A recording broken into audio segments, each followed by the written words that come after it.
تمہیں متقی بنا دیا جائے گا، تقوی والا بنا دیا جائے گا. اور تقوی ایک ایسی چیز ہے کہ خداوند کریم تقوی کے لیے کہتا ہے انا اکرمکم عند اللہ اتقاکم، کہ میرے نزدیک کوئی بندہ نہیں ہے مگر متقی، جس کے پاس تقوی ہے وہ میرا قریبی بندہ ہے.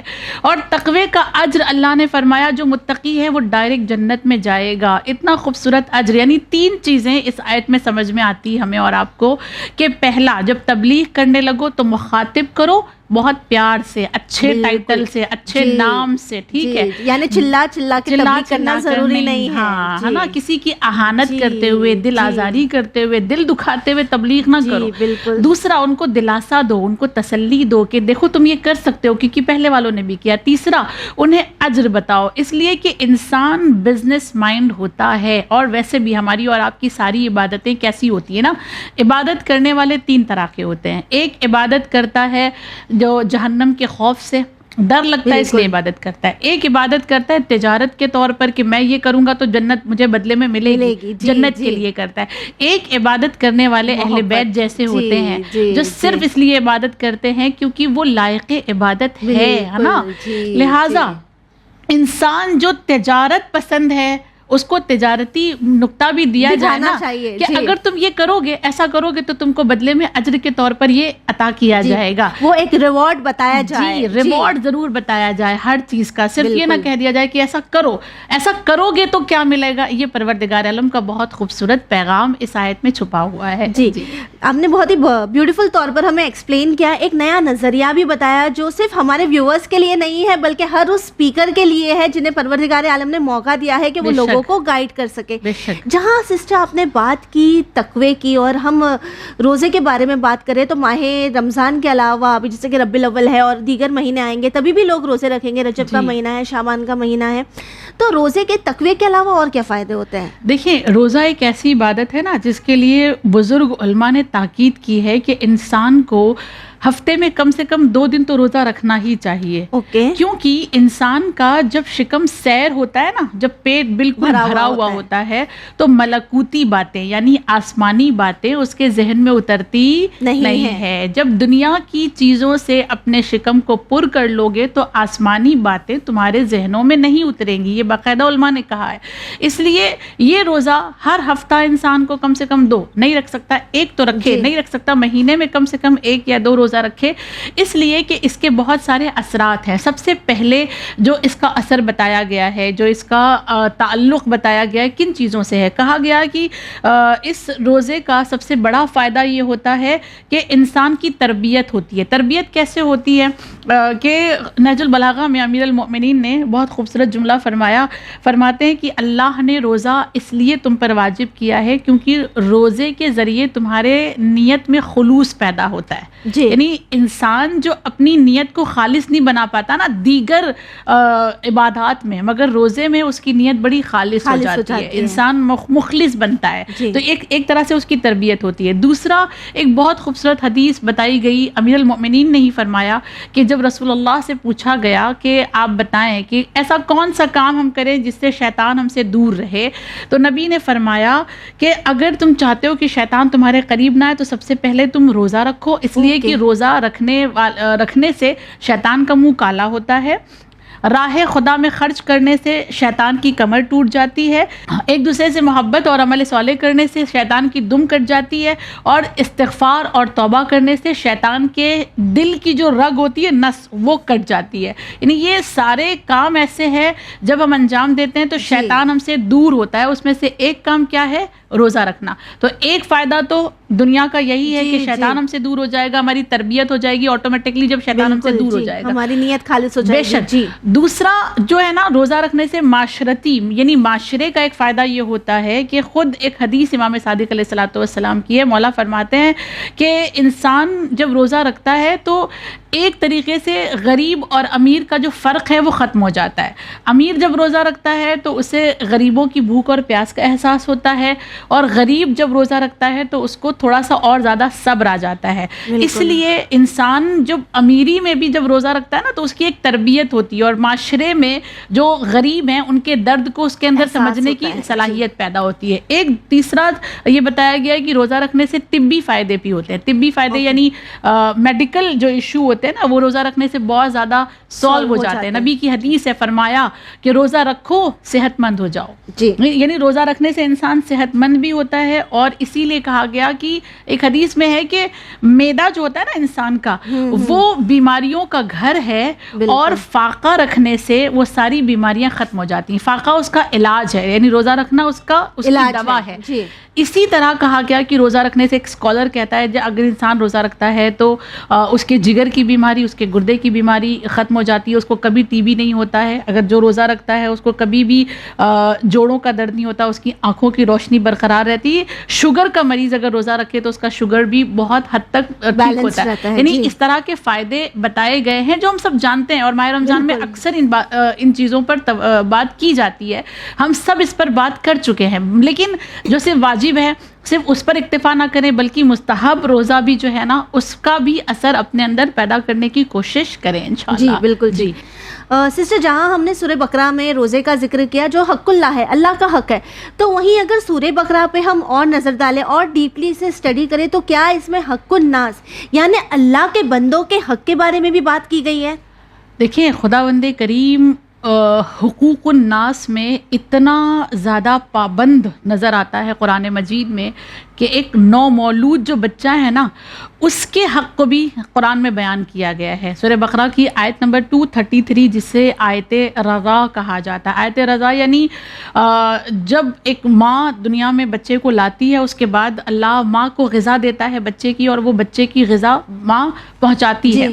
اس پورے پروسیس کو رضا کہا جاتا ہے نا, دودھ پلانے کی جو رسم ہوتی ہے. اس آیت میں پروردگار عالم نے اتنی خوبصورتی سے بات کی ہے یہ پورے پروسیس کو.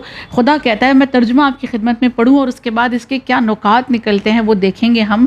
اللہ نے فرمایا والوالدات یرضعن اولادہن حولین کاملین لمن اراد ان یتم الرضاعہ, یعنی کہ مائیں اپنے بچوں کو پورے 2 سال دودھ پلائیں. اور اس کے بعد یہ کہا گیا کہ اگر وہ یہ 2 سال کا دور مکمل نہیں کرنا چاہیں, کسی وجہ سے نہ کر سکیں, تو اسے کم بھی کیا جا سکتا ہے. اور اس کے بعد کہا کہ جب بچہ دنیا میں آتا ہے اور ماں جب دودھ پلا رہی ہوتی ہے تو ماں کا خرچ بچے کے باپ پر ہوتا ہے. باپ کی ذمہ داری, قرآن کی آیت ہے, باپ کی ذمہ داری ہے کہ بچے کے کھانے اور لباس کا خیال رکھے. اور اس کے بعد کہا کہ بچے کو آپسی تناؤ کی وجہ سے, میاں بیوی کا جو آپسی تناؤ ہوتا ہے اس کی وجہ سے بچے کا حق نہ چھینا جائے, کسی صورت بچے کا حق ضائع نہیں ہونا چاہیے.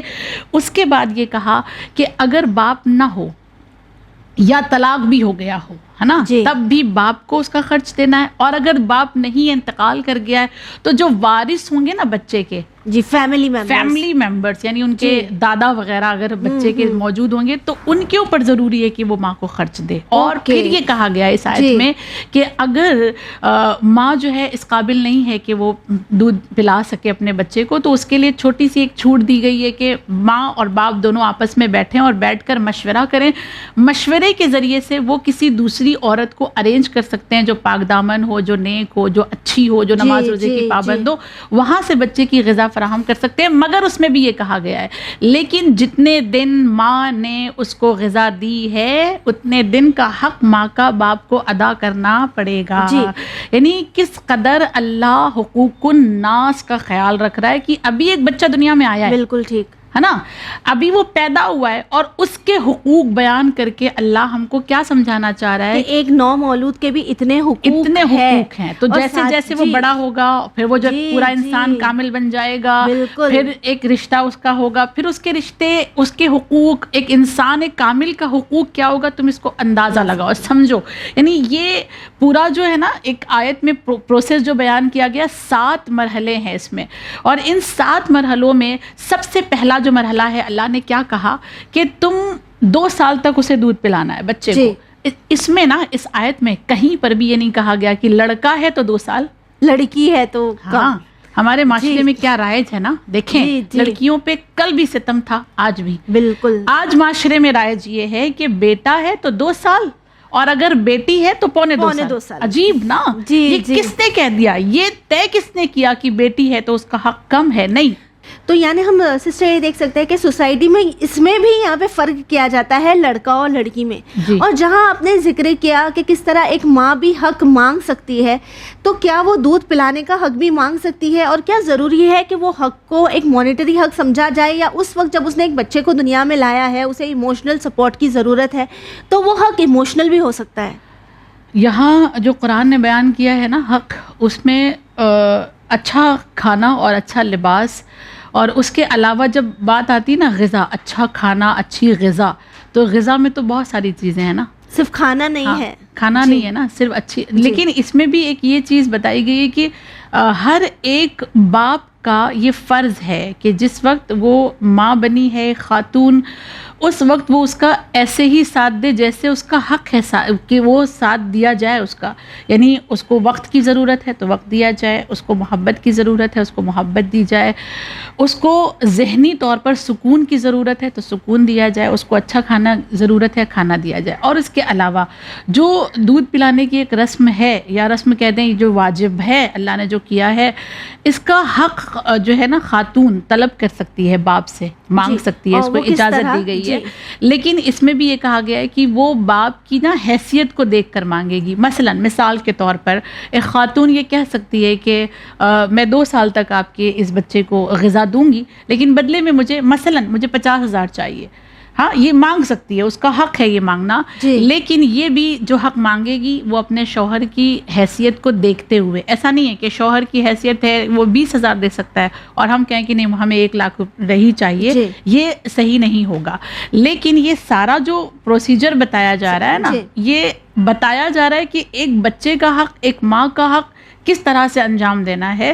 یہاں تک اس میں جب یہ کہا جا رہا ہے کہ آپ کو اجازت ہے کہ آپ وہ مدت جو ہے نا وہ کم کر سکتے ہیں، 2 سال کی مدت اگر آپ چاہیں تو کم کر سکتے ہیں. اس کی بھی شرط بتائی گئی ہے کہ کب کم کر سکتے ہیں بچے کی مدت 2 سال کی، جب آپ کو ایسا لگے کہ بچہ صحت مند ہے، اچھا ہے، اب اس کو ضرورت نہیں ہے تو مدت کم کی جا سکتی ہے. لیکن کم کرنے کی بھی مدت کتنی بتائی گئی ہے کہ کم کر کے بھی آپ 21 ماہ کر سکتے ہیں، 24 مہینے کو آپ 21 مہینہ کر سکتے ہیں، اس سے کم آپ کوئی مدت طے نہیں کر سکتے. مجھے ایسا لگتا ہے کہ شاید یہ 21 ماہ جو کم کرنے کی مدت بتائی گئی ہے اور لوگوں نے اس کو لڑکیوں کی طرف موڑ دیا اور کہا کہ شاید یہ 21 مہینہ لڑکیوں کے لیے ہے اور باقی جو ہے 2 سال لڑکوں کے لیے. ایسا نہیں ہے، دونوں کے لیے برابر کا حق اللہ نے رکھا ہے. خداوند کریم نے نہ کبھی عورت اور مرد میں فرق رکھا تھا، نہ کبھی بیٹا اور بیٹی میں فرق رکھا ہے، اس لیے کہ دونوں بھی اللہ کی مخلوق ہے اور اللہ ہی ان کا خالق ہے. لہٰذا اس آیت میں بہت ساری ایسی چیزیں بتائی جا رہی ہیں جو حق الناس کو ہمیں اور آپ کو سمجھاتی ہیں. بالکل جی ایبسلیوٹلی. اور حق الناس میں بھی ہم بات کر رہے ہیں ایک نیو بورن بچے کی جس کے بارے میں تو شاید کوئی سوچتا بھی نہیں ہے. بے شک. تاکہ ہم جب بات کرتے بھی ہیں، ہم ڈسکشنز ہوتے ہیں تو ہم کبھی ایک دم نیو بورن بچوں کے رائٹس کو ڈسکس نہیں کرتے. اس کے رائٹ بھی پروردگار عالم کے نزدیک کتنے زیادہ ضروری ہے. دیکھیں احادیث میں بھی یہ نومولود بچے کی اس قدر تاکید ہے خیال رکھنے کی کہ مثال کے طور پہ مثلاً آپ نے بھی دیکھا ہوگا، شاید میں نے بھی دیکھا ہے کہیں نہ کہیں، کہ نومولود بچے کے لیے ماں باپ کے حجرے میں، ماں باپ کے کمرے میں ایک الگ سا چھوٹا سا بیڈ بنایا جاتا ہے اور اس میں اس کو سلایا جاتا ہے نا، جبکہ یہ ظلم ہے بچے پر. یہ جو والدین بچے کی جوانی میں اپنے حق مانگتے ہیں نا بچے سے کہ یہ میرا حق ہے کہ مجھے تم دو، عزت دو، وقت دو، میرا خیال رکھو. والدین دیکھے تو صحیح کہ جب وہ چھوٹا سا تھا تو اس کے جو حق بتائے گئے تھے وہ ہم نے ادا کیے تھے یا نہیں ادا کیے تھے. پر بچے کو تو یوزلی ویسے بھی جھولے میں ہی سلایا جاتا ہے. ظلم ہے. امام صادق علیہ الصلوۃ والسلام نے کیا فرمایا کہ 2 سال تک ماں کی ذمہ داری ہے کہ وہ اپنے بچے کو اپنے آپ سے الگ نہ سلائے. جو رات میں دور سلا دیتے ہیں اور خود دور سو رہے ہوتے ہیں، منع کیا گیا ہے. مولا فرماتے ہیں کہ 2 سال کے بچے کی عمر تک، جب تک وہ 2 سال کا نہیں ہو جاتا، ماں کو چاہیے کہ وہ کروٹ لیٹے لیفٹ ہینڈ سائڈ پر اپنے بچے کو سلائے، کیونکہ وہ جو دھڑکنے ہیں نا جس کو 9 مہینے اس نے سنا ہے شکم میں رہ کر، وہ اس سے مانوس ہے. بالکل ٹھیک. اور اکثر اس دھڑکن کو وہ ڈھونڈتا ہے، وہ جو روتا ہے نا رات میں اس دھڑکن کو ڈھونڈتا ہے. کیوں بچہ جیسی سینے سے ماں نے لگایا وہ کیوں خاموش ہو جاتا ہے؟ کیونکہ اس کو وہی مانوس آواز سنائی دیتی ہے. اور اگر ہم نے اس نومولود کو اس دھڑکن سے دور رکھا، وہ آواز وہ نہیں سن پا رہا ہے، اس کا حق ضائع کیا ہے ہم نے، اس کا حق برباد کیا ہے. تو پھر گھر کے بڑے بزرگ یہ کیوں کہتے ہیں کہ ماؤں کو بچوں کو اپنے سے چپکا کے نہیں رکھنا چاہیے، اکھا وقت اپنے پاس نہیں رکھنا چاہیے، یا اپنے سے دور سلانا چاہیے، بچوں کو عادت ہونی چاہیے الگ سونے کی؟ بچوں کو عادت ہونی چاہیے 7 سال کے بعد.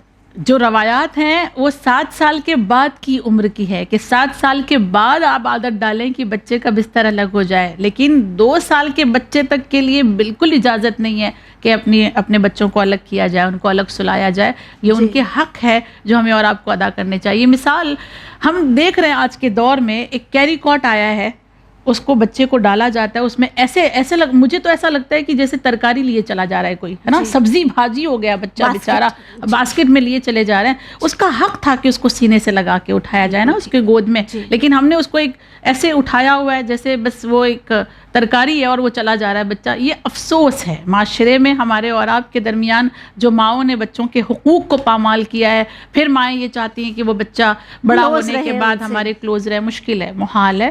لہٰذا ان تمام چیزوں کا خیال رکھنا ہماری ذمہ داری ہے. جی سسٹر، آپ کا بہت بہت شکریہ اپنا قیمتی وقت دینے کے لیے. جزاک اللہ خیر. ویورز، آپ سے آخر میں بس یہی کہنا چاہیں گے کہ پروگرام جیمز آف قرآن میں ہم کوشش کریں گے کہ اور بھی حق الناس کی بات کریں اور جو دیگر چیزیں ہیں جو سورہ بقرہ میں موجود ہیں ان پر نظر ڈالیں. لیکن اس سے پہلے یہ کہنا چاہیں گے کہ اگر آپ کے گھر میں کوئی نیو مدر ہے تو یہ آپ کی ذمہ داری ہے کہ آپ ان کا خیال رکھیں اور انہیں اپنے بچوں کا خیال رکھنے سے دور نہ کریں. اسی امید کے ساتھ ہمیں دیجیے اجازت. پر بنے رہیے چینل ون کے ساتھ. پیغام انسانیت. شکریہ.